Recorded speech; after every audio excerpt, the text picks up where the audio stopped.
Welcome to a slow, beginner-friendly lesson on dictionaries in Python, made for absolute beginners. Pairs begin today. Today we meet one of Python's most useful tools, the dictionary. Until now you stored one value per variable. But real data often comes in pairs, a name and a phone number, a product and its price. A dictionary pairs those values under one name. We focus on what a dictionary is, the idea, the structure, the rules. We will not go deep on every method yet. That comes in the next lesson. For now, meet the dictionary as a concept. The most useful container. Here is the core idea. A dictionary maps keys to values. A key is a label, and a value is what the label points to. Together they form a pair, called a key-value pair. You write a dictionary with curly braces.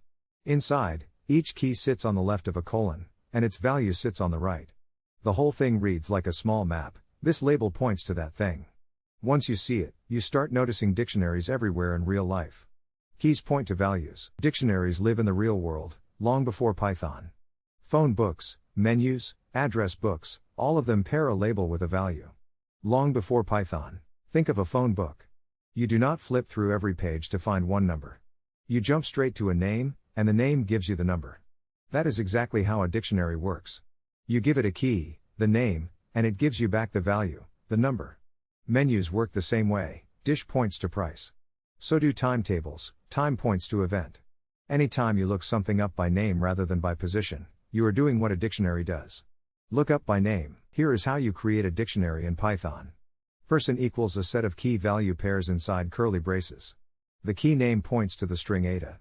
The key age points to the number 36. The key city points to London. Each pair is separated by a comma, and each key is separated from its value by a colon. When you inspect person, Python shows it back to you. Type of person is dict, short for dictionary. That is the word Python uses. Curly braces and colons. When you know the name, you find the value instantly. That is the promise of a dictionary. Instant by name. Consider how a dictionary is built. On the left of each pair sits a key, name, age, city. On the right sits the matching value, Ada, 36, London. The arrow between them is the mapping, the key points to its value. That is all a dictionary is, a collection of these pairings, gathered under one name. You can have as many pairs as you need. The dictionary keeps them organized by key, so you can always find a value by asking for its label. Label on the left. Once you have a dictionary, you look up values by key. You write the dictionary name, then square brackets, then the key as a string. Person square brackets name returns Ada. Person square brackets age returns 36. Notice, you do not count from zero like with a list. You ask by name. That is the heart of working with dictionaries. You almost always know the key, and you want the value that belongs to it. Ask by name. Keys in a dictionary must be unique. Think about it, if you had two entries for the key name, Python would not know which one to return when you ask. So Python keeps only the latest value for any key. If you assign a new value to a key that already exists, the old value disappears. Values, on the other hand, can repeat freely. You can have two different keys pointing to the same value. The rule is only about keys, each one is unique. One key, one value, each key is one of a kind. No duplicates, no confusion. The dictionary trusts its keys. Each key is one of a kind. Watch what happens when you write the same key twice. Config equals port 80, then port 8080. Python does not complain. It silently keeps the last value. When you ask for config square brackets port, you get 8080, the second one. The first value, 80, is gone. This is a common trap for beginners. Always check your keys when something does not look right. Duplicate keys never raise an error, they just overwrite. Last value wins. Keys must be immutable, meaning, unchangeable. Strings, numbers, booleans, and tuples all qualify. They cannot be modified after creation, which makes them safe to use as labels. Lists, dictionaries, and sets do not qualify, because they can change. Python needs keys to stay stable so it can find values quickly. If a key could change, the dictionary would lose track of where it stored the value. Values have no such rule, a value can be anything, including another dictionary. Stable labels only, see the rule in action. If you try to use a list as a key, bat equals list to be pointing to 1, Python raises type error, with the message unhashable type list. Hashable is the technical word for immutable and stable. Replace the list with a tuple, a b in parentheses, and it works. Tuple a b becomes a perfectly fine key. Whenever Python complains about an unhashable type, you are trying to use something mutable as a key. Switch to an immutable type.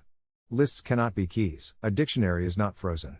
It grows, changes, and shrinks as your program runs.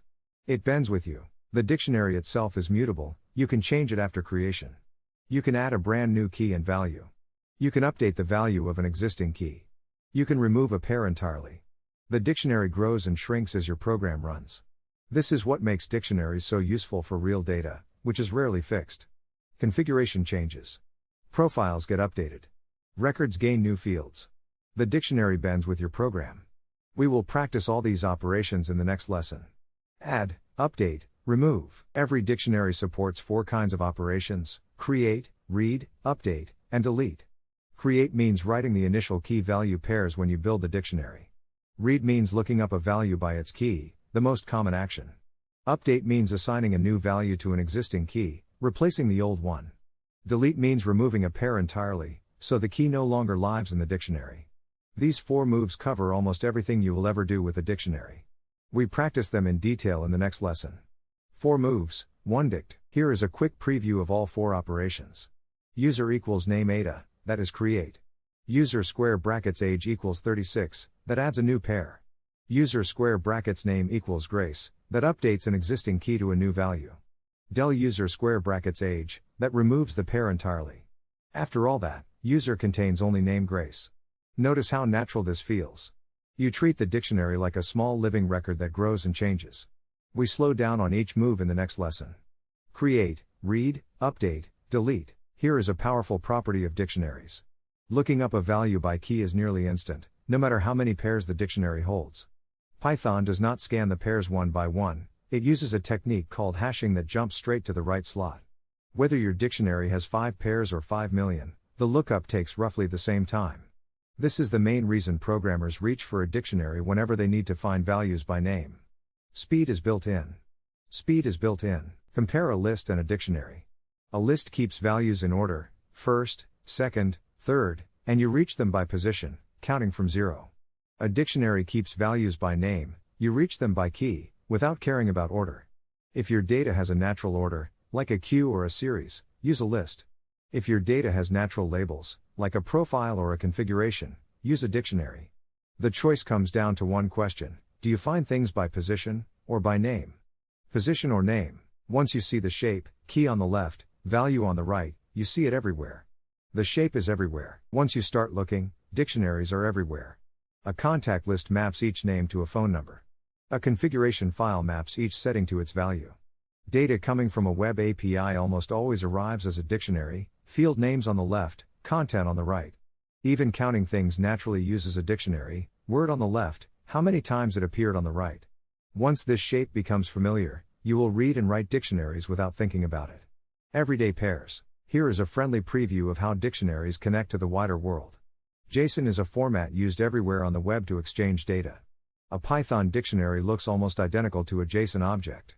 JSON dumps turns a dictionary into a JSON string, ready to send over the network.